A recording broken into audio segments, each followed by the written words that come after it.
Hello दोस्तों, मैं प्रियंका। स्वागत है आप सभी का मेरे चैनल में। आज मैं आप सभी के सामने लाई हूँ कोलकाता मर्डर केस से जुड़ी हर बारीक चीजें जो आप सभी के मन में जरूर से होंगी। उसकी पूरी डिटेल मैं आप सभी को बताऊंगी, वो भी सबसे आसान शब्दों में। तो चलिए बिना किसी देरी के मैं स्टार्ट करती हूँ। दोस्तों, पहला जो क्वेश्चन है इस केस से रिलेटेड वो है, आखिर कोलकाता मर्डर केस है क्या। तो कोलकाता मर्डर केस एक लेडी ट्रेनी डॉक्टर की कहानी है जो हाल ही में घटित हुई है कोलकाता के आरजीकर मेडिकल कॉलेज में। 31 साल की वो डॉक्टर 9 अगस्त की रात 36 घंटे लगातार ड्यूटी करने के बाद जब अपना एक ब्रेक लेकर के आराम कर रही थी सेमिनार रूम में, लंच वगैरह सब कुछ करने के बाद, तब एक से अधिक लोग आकर के उसके साथ रेप देन मर्डर करके चले जाते हैं और उसके घर वालों को गलत इंफॉर्मेशन दी जाती है पहले तो कि आखिर उसकी बेटी ने सुसाइड किया है। उसके बाद रुख तो तब मुड़ता है इस केस का जब उसके परिवार वाले उसके शव को देखते हैं, तभी सारा केस पलट जाता है। ये सुसाइड केस कन्वर्ट हो जाता है एक रेप एंड मर्डर केस में। अब चलिए दोस्तों, मैं आपको इससे और डीप बताती हूँ। जो दूसरा इसका क्वेश्चन है कि आखिर 9 अगस्त की रात को हुआ क्या, आखिर उस काली रात में हुआ क्या जो आज इतनी बड़ी चीज बन चुकी है। तो देखिए, बात है 8 से 9 अगस्त की। कोलकाता की एक डॉक्टर, लेडी डॉक्टर है मोमिता, जिनकी एज है 31 साल और वो एक ट्रेनी डॉक्टर है। अब ट्रेनी डॉक्टरों के लिए 24 घंटा, 36 घंटा, 72 घंटा काम करना एक आम बात है, वो भी बिना रेस्ट के। तो बताया जा रहा है कि बहुत ही होनहार डॉक्टर थी और 36 घंटे लगातार ड्यूटी के बाद जब वो सेमिनार रूम में लंच सब कुछ करने के बाद अपने कलीग के साथ जब वो आराम कर रही थी, सो रही थी मैं कह सकती हूँ, तब एक से अधिक लोग आते हैं, उनके साथ बहुत ही गंदा काम करते हैं, उसके साथ ही उनका मर्डर हो जाता है।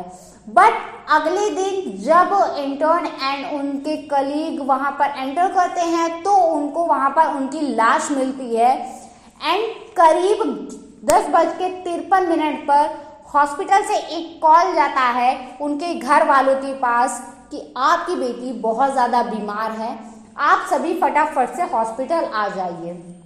इतना तो ठीक है।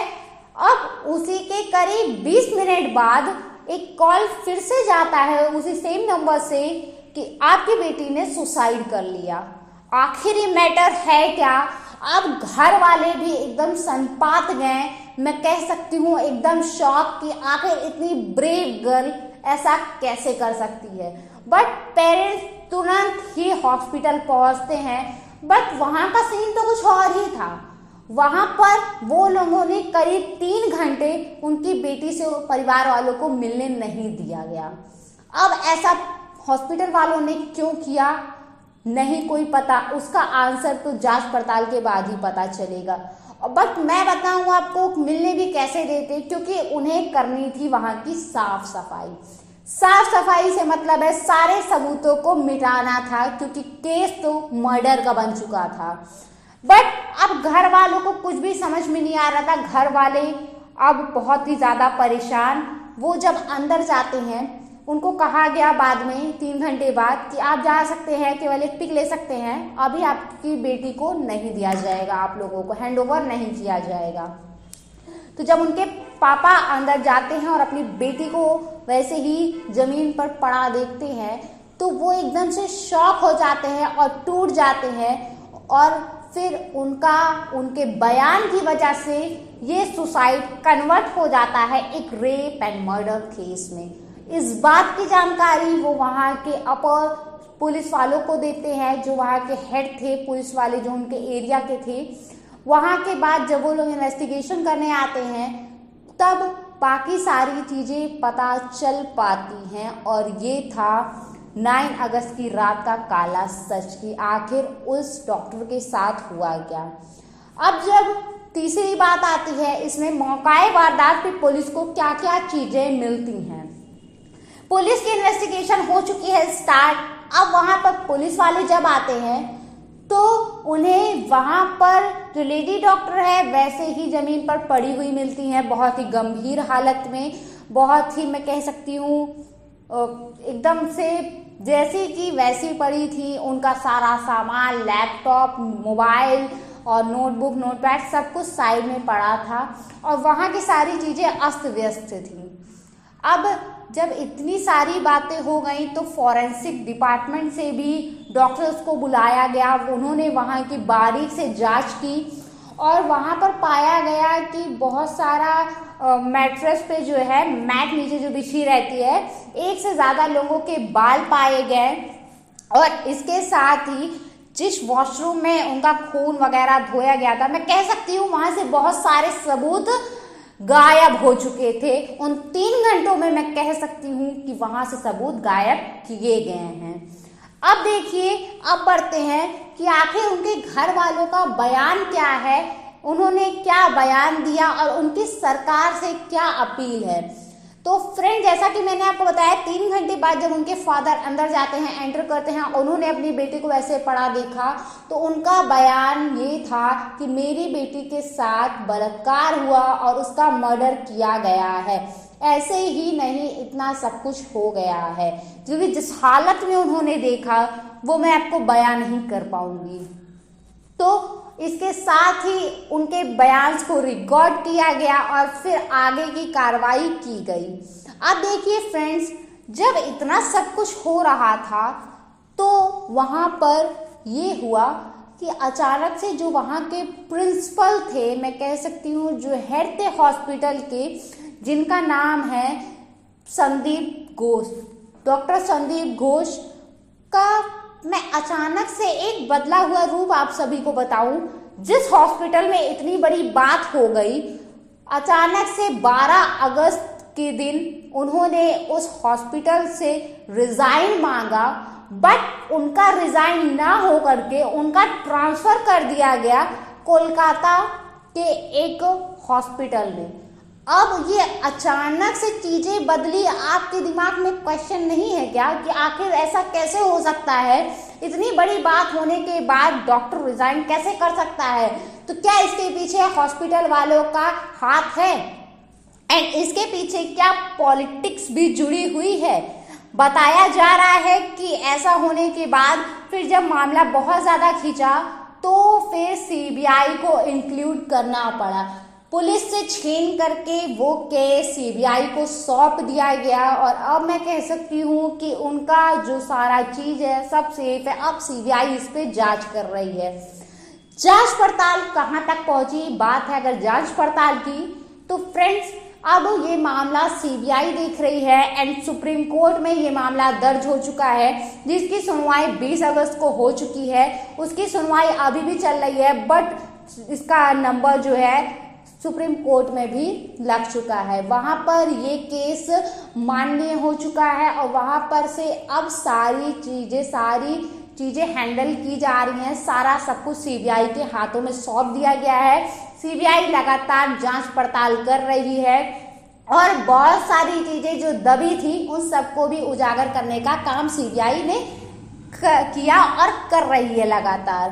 अब देखिए फ्रेंड्स, आखिर जो सीबीआई के आने के बाद जो बाकी सारी चीजें और जो सारे रिपोर्ट्स थे वो क्या हैं, आपको मैं बता दूं कि जो संजय रॉय जिसने मर्डर किया, जिसको सस्पेक्ट में रखा है पुलिस वालों ने, सीबीआई ने, उसकी हरकतें भी बहुत अजीब सी हैं। वो मैं कह सकती हूँ एक साइको।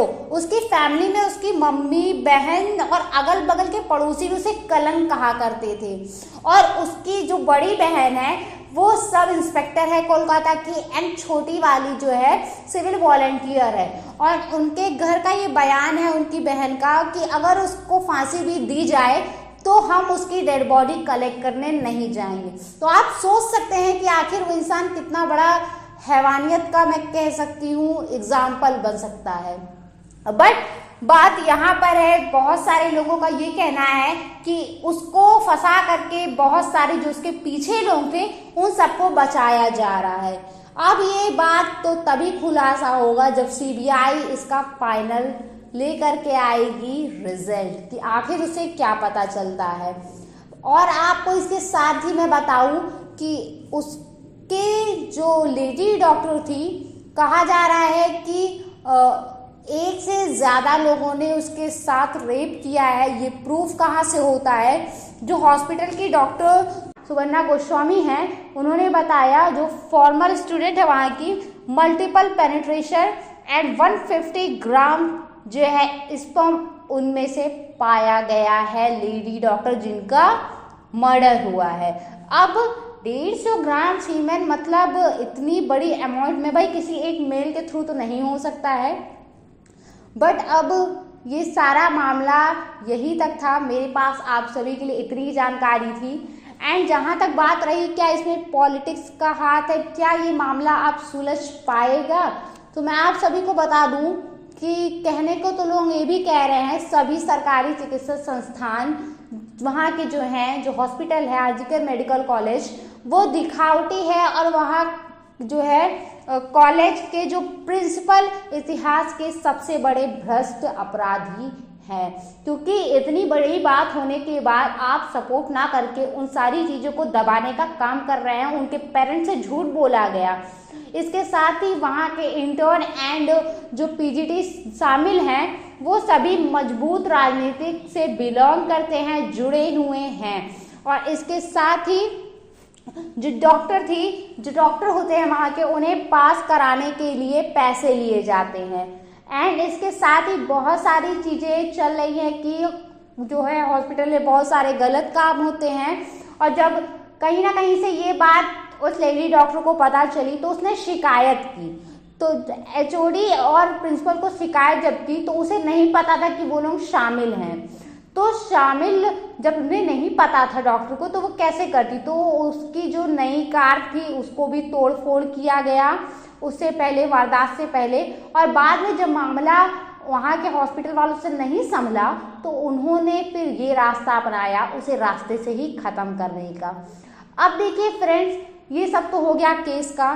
क्या आपको नहीं लगता उसे इंसाफ मिलना चाहिए? उनके पेरेंट्स का बस इतना ही अपील है सरकार से कि अब वो अपनी बेटी तो नहीं बचा सकते बट वो उसे इंसाफ ज़रूर दिला सकते हैं और कोशिश कर सकते हैं ऐसी हैवानियत फिर आगे चल के किसी और लड़के के साथ नहीं होनी चाहिए। आपकी क्या राय है कमेंट बॉक्स में ज़रूर से बताइएगा।